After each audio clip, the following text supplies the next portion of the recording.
గోదాదేవి పాసురాలు.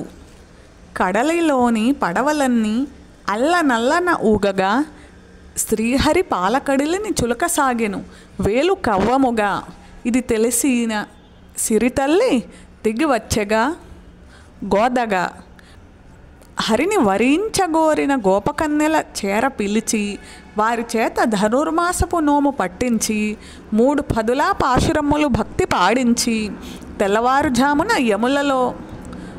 యమునలో చలి జలకమాడించి అష్టపత్నుల స్వామిని ఒక వణుకు వణికించి పూజలు ఉద్యాపనల పిమ్మట వారు తరించ ఆముక్త మాల్యదగాను తాను రంగనాథుని చేరెను.